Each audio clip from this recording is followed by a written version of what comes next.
Hello homeschoolers! Welcome to the land of Yak. I'm Laurel and I homeschool my 3 boys at home using the Robinson curriculum as the base of our education. And today I'm going to talk a little bit about early grammar and writing. So, grammar and writing can be a little bit daunting because at least I did, I was like, do they need it? When do they need it? How much of it do they need?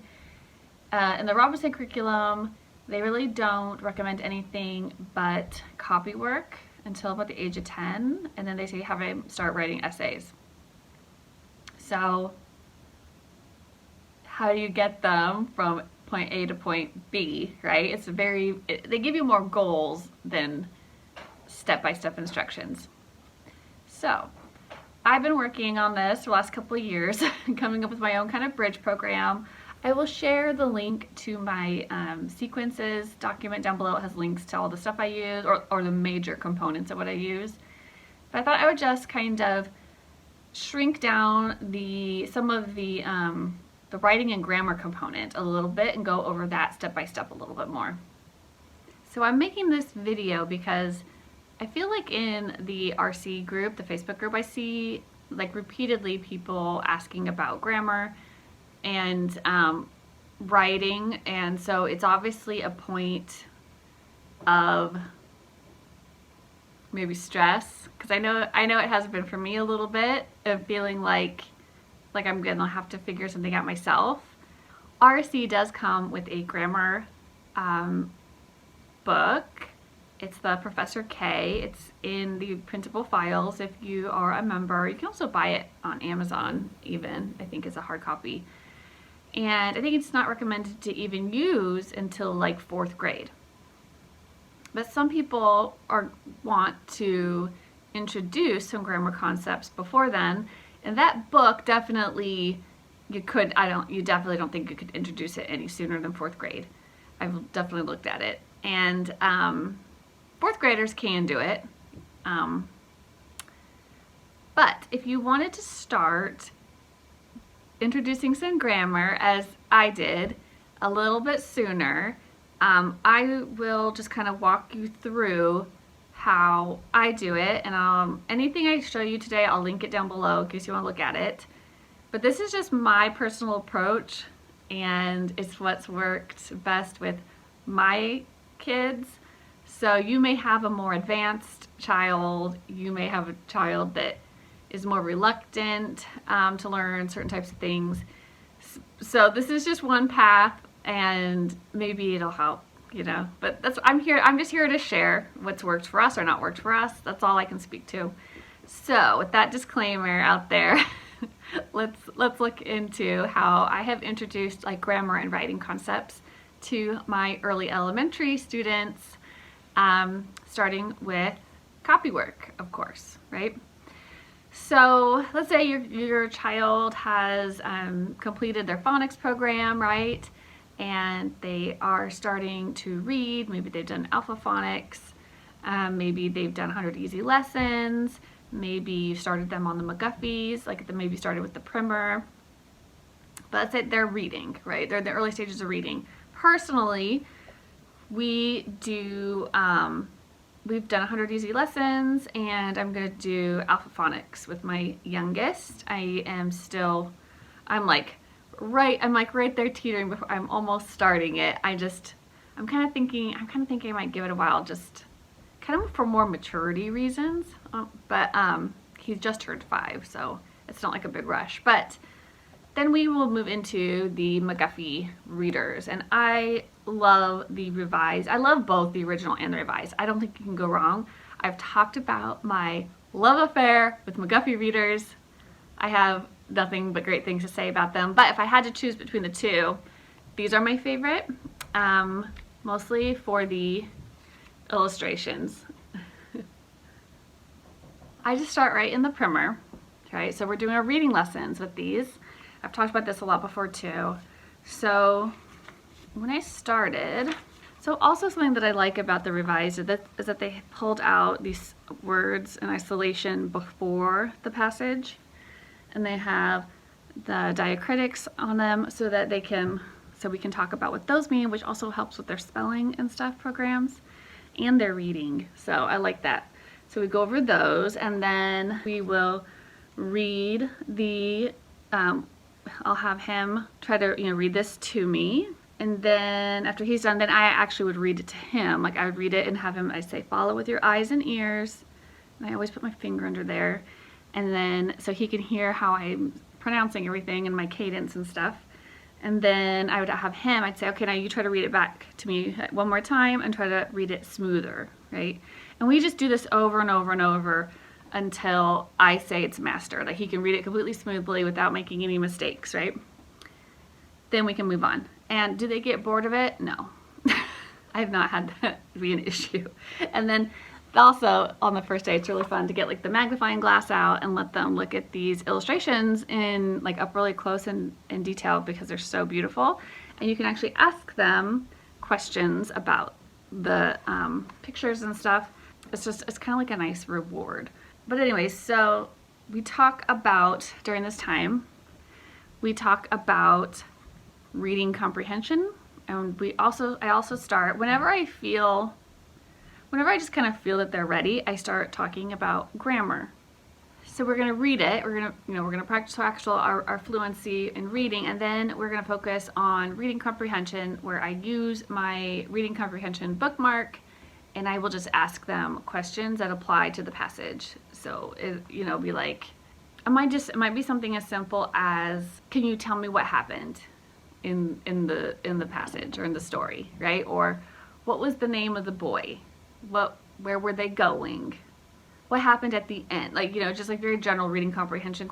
That's all I have to do for that. And then when I feel that and I usually would start with reading comprehension first, those kind of questions first, then move into kind of just starting to introduce grammar. So what I did is I just let the reader be my guide. So I would say, do you see that capital T? Because they should know upper and lowercase letters, yeah. Do you know why it's a capital T? No. Because we always capitalize the first word in a sentence. That's why it's capitalized. Oh, cool. Then the next time we come back to our lesson, we do our whole reading thing. We do a reading comprehension question, and I say, can you point to something capitalized? That. Do you remember why? Yeah, that's right. Do you remember why the word the is capitalized? And see if they remember. If they don't, just tell them again. And I would literally just do that every single day, because we did reading every day, until it stuck. And then I would move on to the next thing. This ship has run on a rock. Do you know what that little dot is at the end of the sentence? No. That's called a period. Do you know what a period does? No. It tells you that's the end of the sentence. And we can take a pause before we start the next one. Next day. Oh, okay, right. So, do you see any more periods on this page? Yeah, there's one. Yeah, they point to one. Yeah, that is a period. That's the end of that sentence. I just let the book lead me, right? This is progressing in a gradual, gentle way, in a very natural way, and it picks up in complexity as the readers go on, and so it just is very natural. Just whenever you notice, your eye will see something new, and you can be like, oh, right? Like maybe at some point you're like, do you know what? See how there's that space? How this sentence is scooted in? That is called an indent. Whenever we start a new paragraph, we indent the sentence. We just move it over a little bit, and you just say that. Do you see any more indents? Yeah, there's one right there, and there's one right there. Those were new paragraphs. Well, this one would be better. These ones are more in paragraph form, but you get the idea, right? You just gently, and I just orally introduce it, and I would just check in the next time, and we would just do that over and over and over. It was very gentle, but very effective, right?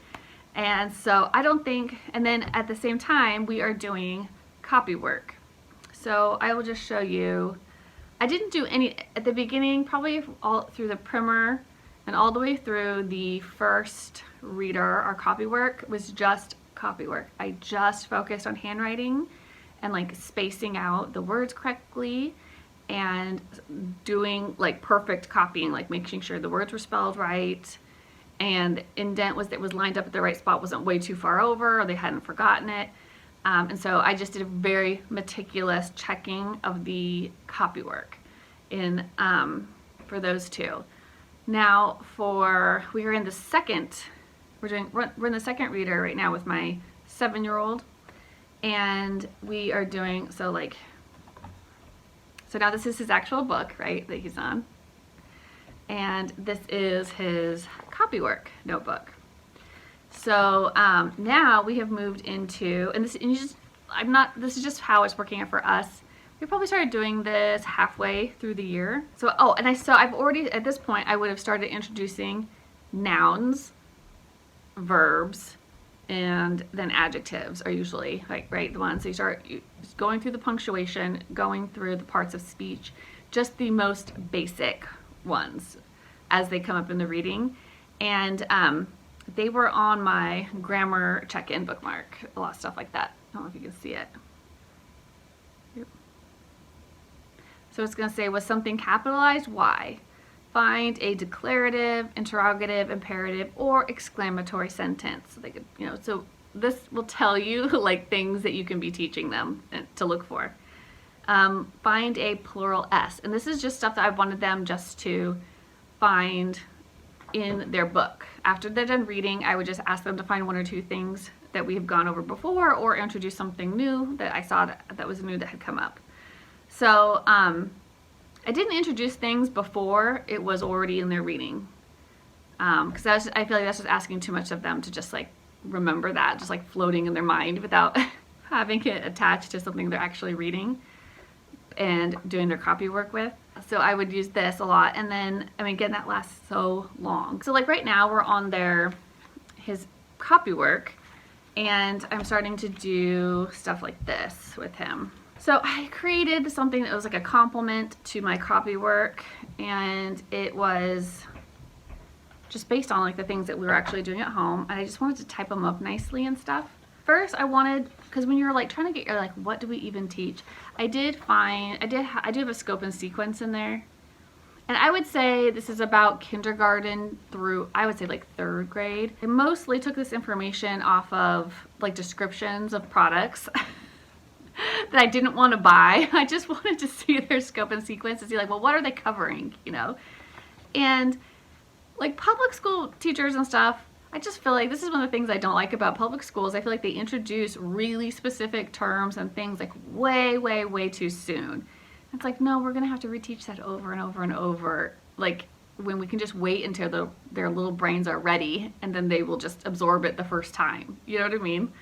But it's just a bunch of grammar concepts that you can introduce, that you could.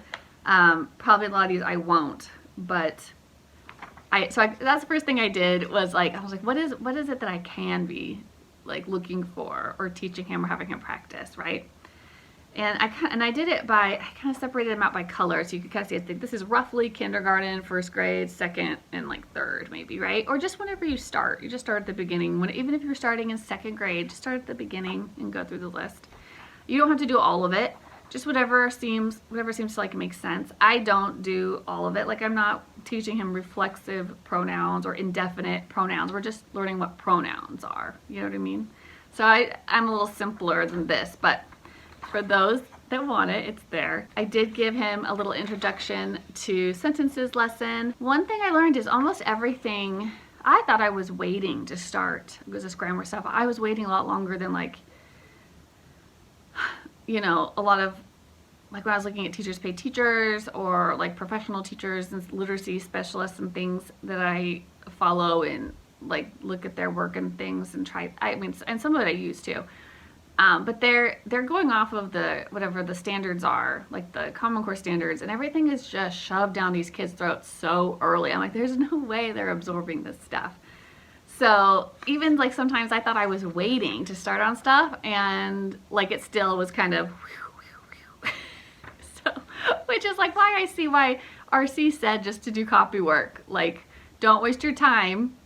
Try, what does Karen over at our house say? It's trying to dig a hole in frozen ground.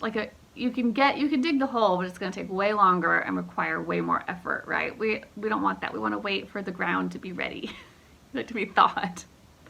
So, I mean, it's totally fine to like push things off farther and not even start grammar. I would say until 2nd grade. Like, it would be totally, or even 3rd grade, really. It doesn't really matter because they'll just catch up quickly. It just depends on what you want to do.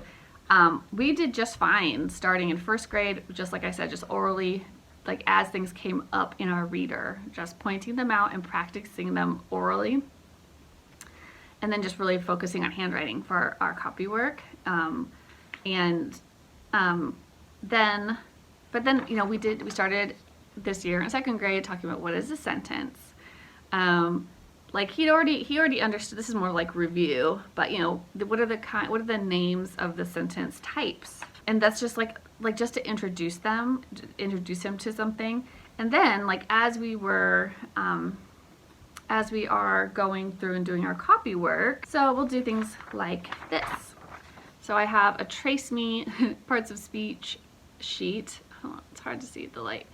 And I'll just have them take, you know, kids love highlighters. Get their highlighter out, underline noun, have them, you know, trace that and read it to themselves, and then go through their copy work that they just did and underline everything that's a noun, right? And then I would check it to see if it really was a noun, right? And then have him go through and he would write those nouns in a column here. And then like the next day, and today he did proper nouns. Okay, there's a difference between a common noun, right, and a proper noun. So that would look something like here's like the noun one, just like regular nouns. And so then if you got it wrong, it's a really good opportunity to talk about why, right? And, or if there's something, like he had heard the winds loud call. So winds with the apostrophe S, you know, and we've talked about apostrophes, like is this a contraction or is this a possessive S? Like why is this apostrophe S here? And this is one that we talk about over and over because it seems like he gets it wrong a lot. So, but it comes up, I mean, it just takes, it takes like 2 minutes to go over it with them. It's not a big deal. And eventually it just sticks. So yeah, I've got some parts of speech, right? And then I've got some grammar exercises, kind of just like talking through things you can do. And this is in my complement that I was talking about. Then there are, so we could just do that every day. And then this is just serving kind of as a bookmark, right? It's just moving along with us in the copy workbook. And then when it's all full, we can use this sheet, which just says from the parts of speech sheet, so you're going to use this, pick a common noun, a proper noun, or pronoun, a verb, and 2 adjectives. Arrange them into a sentence. Use the editing checklist to check your sentence. Fix what needs fixing. Have a parent or older sibling check your work. Use good handwriting. And when I say use the editing checklist, that's my bookmarks too. In my language arts bookmarks, I have a sentence. Oh, this is my paragraph one. Where's my sentence one? So we have a sentence. It has a sentence editing bookmark. It has actually a paragraph one too. But so it'll ask them things like, did you start with a capital?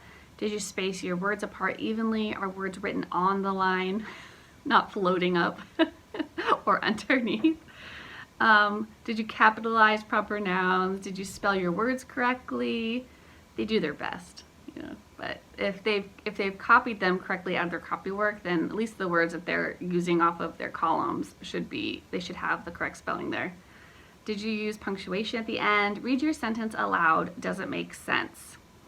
So I'd say, like, you know, early on, that's as far as they need to go. It's actually probably only to there. But, you know, then they're just getting practice over and over, and it gives you something to, like, because they speak better than they write when they're young, right? So this was a really good tool for me to be able to gauge where my students' abilities were and what they were weaker in, you know, and what they were good at. And it's a really good opportunity to praise what they did well and then give some constructive feedback on what needs a little help. A tip I got from Dr. Fred Ray Lybrand was that for giving students feedback was just to focus on one thing at a time. So if they write their sentence and they're like not writing their punctuation at the end, or they're like jamming their words together too close, or something. Just focus on one thing at a time, and tell them just to fix that one thing, and then until they've mastered that. But don't necessarily tell them it's all wrong, fix this, change.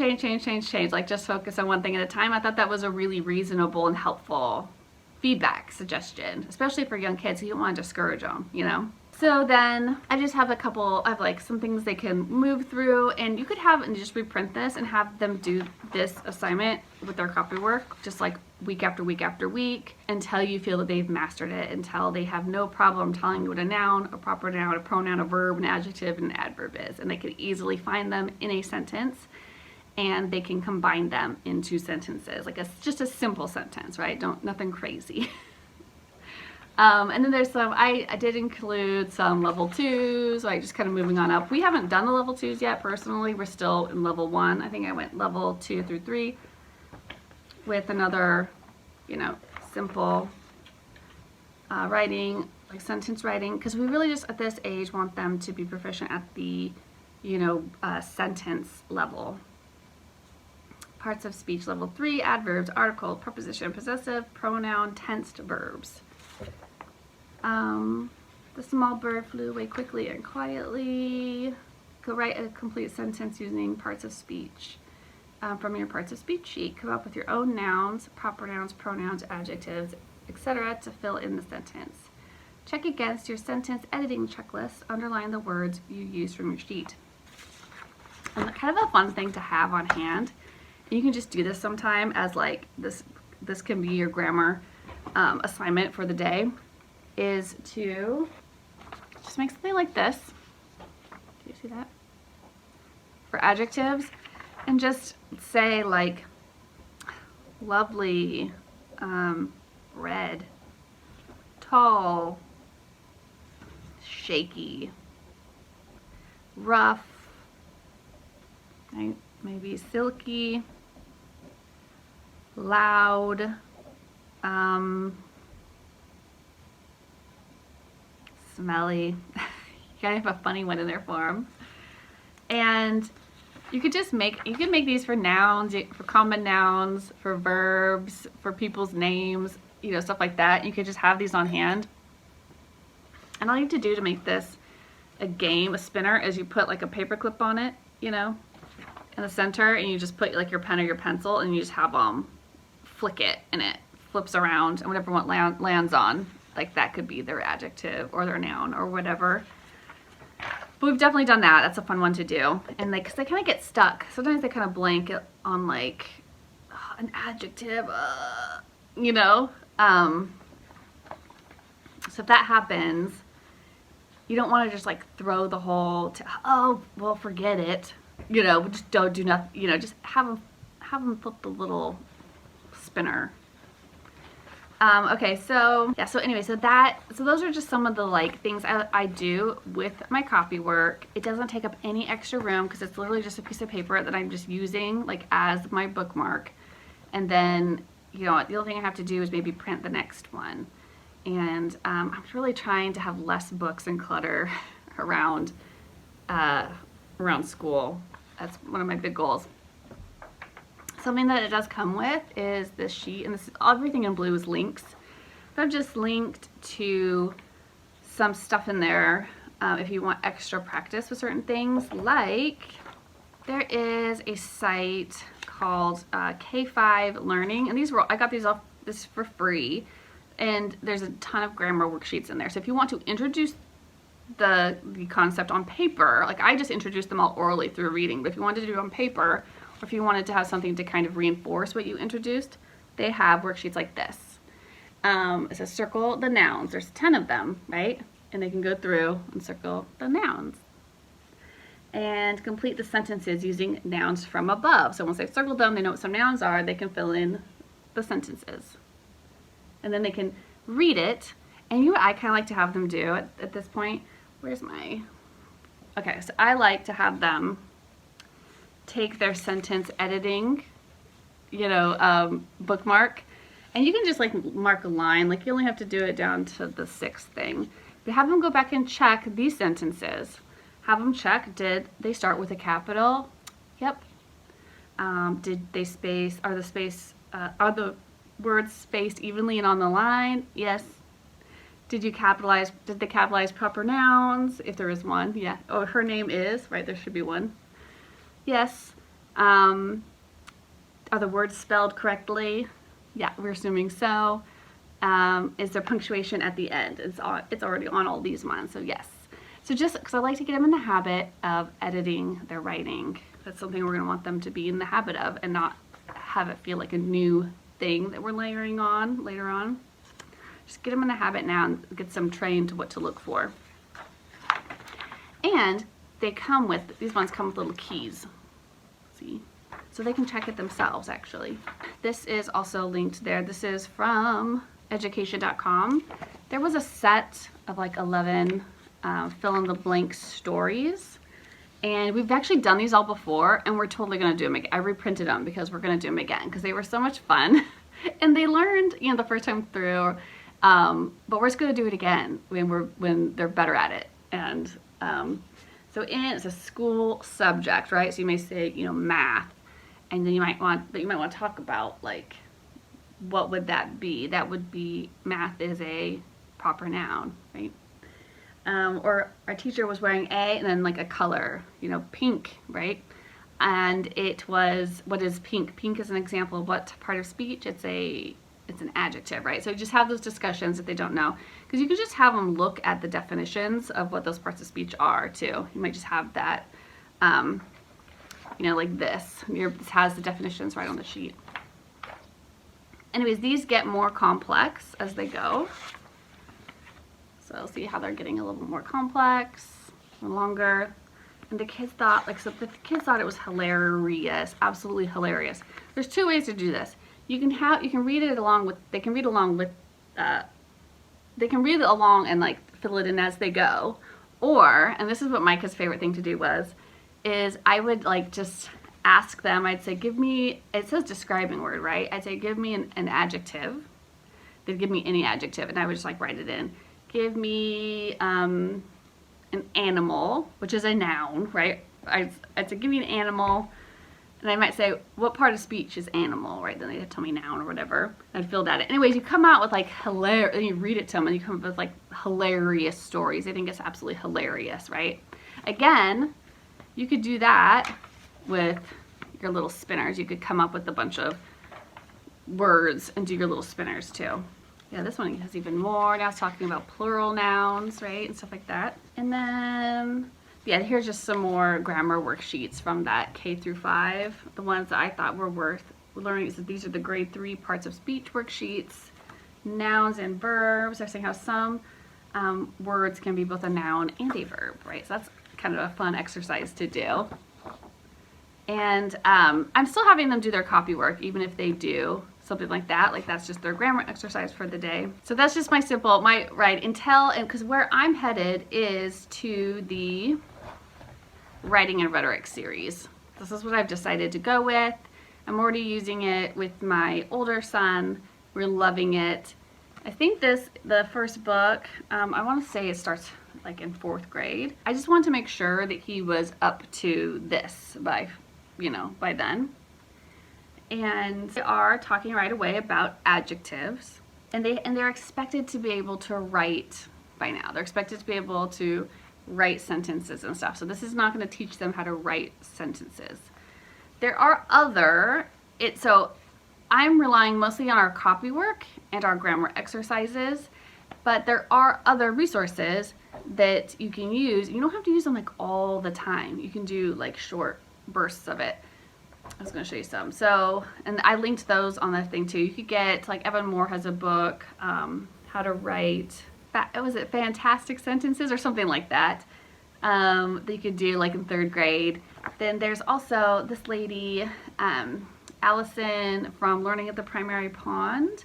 She is a literacy specialist, and she has a line of supported sentence writing, and I just have them all printed out and like in the dry erase envelope so that we can just write directly on here and I don't have to keep reprinting stuff. But there's a kindergarten one. They're just mostly just filling stuff in. And then she's got a first grade one. Like they're learning how to write, questions with the word when. Practice with preposition, commas, and a list, right? First grade. Second grade, looks like they're talking about adverbs, questions with how, combining sentences, right? So these are supported. They're just slowly taking the scaffolding back, they're learning the A and an. So there was an apple next to a plum. There was an egg next to a bird, I guess. There was a leaf right there. So they're learning the A or an, which one's the correct one to use. So this is a nice, gentle, and you could always reprint it because I bought this off of Teachers Pay Teachers, and so I can always reprint it. I don't have to buy it once. I want to say it was like $15. That means it was about $5 for each one, which is a pretty good deal. But then I don't even have to reprint it if I just use my dry erase. Anyway, so I kind of tend to do things like this, because it's not that long, like over the summer, since we year-round homeschool anyways. So we're like mostly doing our copy work and just kind of practicing our grammar, and then I may do a shorter, more focused thing like this where I wouldn't be doing my copy work during that time. I'm not going to double their writing assignments. Anyways, I think that would all, so as long as they've got their basic grammar down and they can write sentences, which is more work than you think. That's something I found. I'm like, wow. It is quite a shift from just copying sentences to them producing their own sentences and having them be correct, correctly formatted and everything. So those are my favorite resources and my gentle kind of approach. We go from just orally introducing, talking about things, pointing things out, to copy work, to identifying things in the copy work, to slowly starting to write our own sentences before we go into our writing program. All right, I hope that was helpful. Let me know if you have any questions. If you have any favorite resources of your own, share them down in the comments.